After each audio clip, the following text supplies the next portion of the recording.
Imagine a map of Europe in the Middle Ages. Dozens of kingdoms, duchies, and city-states, each with its own language, its own customs, its own ambitions. Now imagine if someone had conquered all of them, imposed a single language, a single law, a single identity.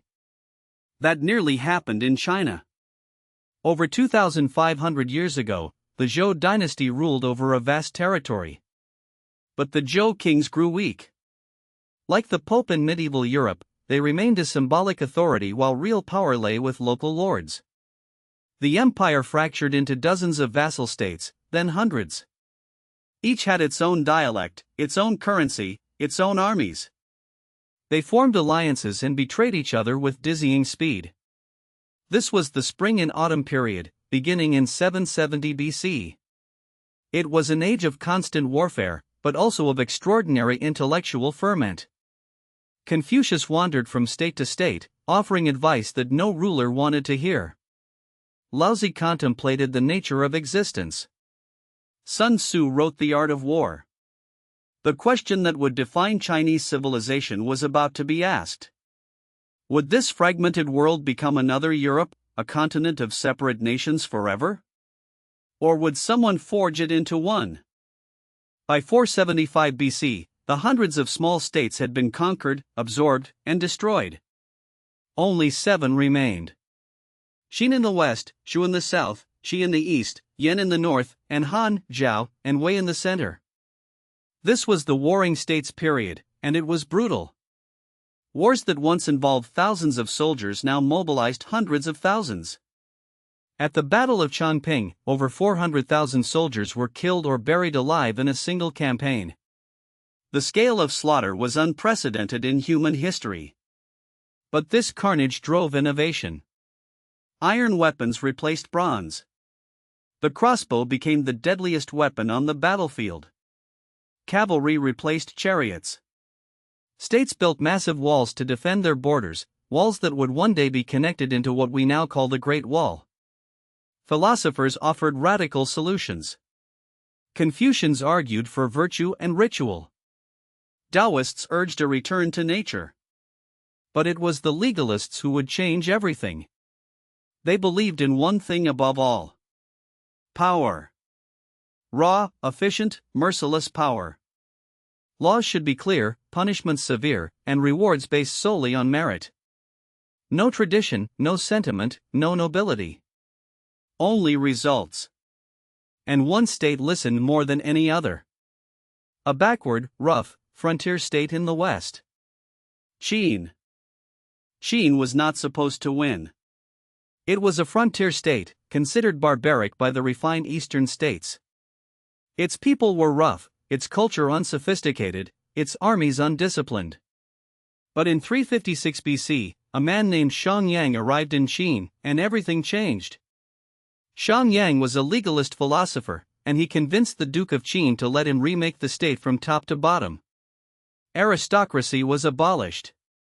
In its place, a rigid meritocracy. A farmer who grew more grain was rewarded. A soldier who brought back enemy heads was promoted. No more nobles living off their ancestors' glory. Land was redistributed to those who worked it. Weights and measures were standardized across the state. The entire population was registered and organized into mutual responsibility groups. If one person committed a crime, the whole group was punished. Everyone became a spy, an enforcer, a cog in the machine. It was ruthless, but it worked. Within a generation, Qin had the most efficient economy and the most terrifying army in the ancient world. While other states debated philosophy and plotted court intrigues, Qin trained soldiers and forged weapons. It was like watching a machine being built to crush everything in its path. And the machine was almost ready. In 247 BC, a 13-year-old boy became king of Qin.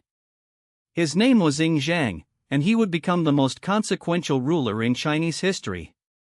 By the time he turned 22, he had seized full control of his government and turned his eyes eastward. The other 6 states were weaker, divided, and corrupt. But they were not easy prey. Zhang's strategy was patient and methodical. He would bribe ministers in enemy courts, sow discord between allies, and strike only when the moment was perfect. First, Han fell in 230 BC, the smallest state, an easy test. Then Zhao in 228 BC, after a devastating siege. Wei collapsed in 225 BC when Qin engineers diverted a river to flood its capital.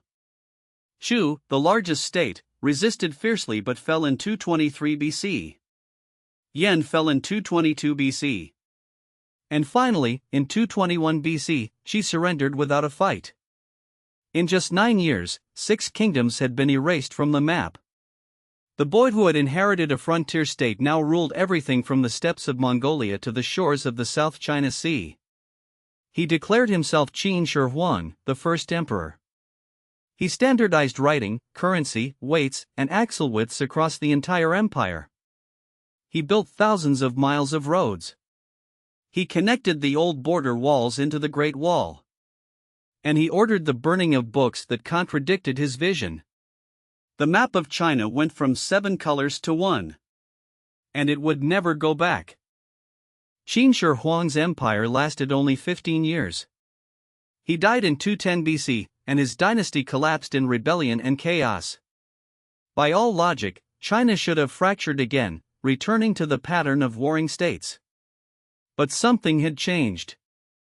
The idea of unity had taken root. When the Han dynasty rose from Qin's ashes, they kept the system. One written language. One bureaucracy.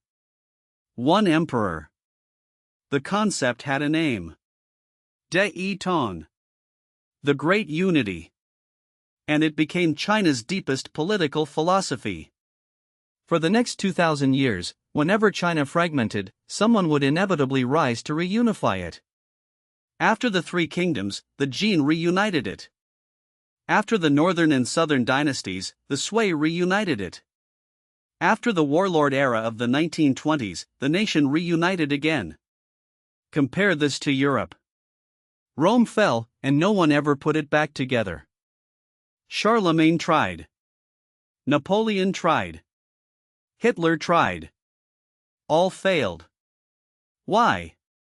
Part of the answer is geography. Europe's mountains, peninsulas, and islands create natural divisions. China's heartland is one vast river plain, easier to connect and control. But the deeper answer is cultural. China's shared written language meant that even people who spoke different dialects could communicate, read the same texts, take the same exams. The Confucian bureaucracy created a class of officials loyal to the system, not to any region. And the mandate of heaven gave every conqueror a reason to claim all of China, not just a piece of it. Yi Tong was not just a political arrangement. It was an idea so powerful that it survived every invasion, every collapse, every revolution. 2,200 years after Qin Shi Huang drew his sword, the map he created still exists. And the shadow of unity still falls over everything.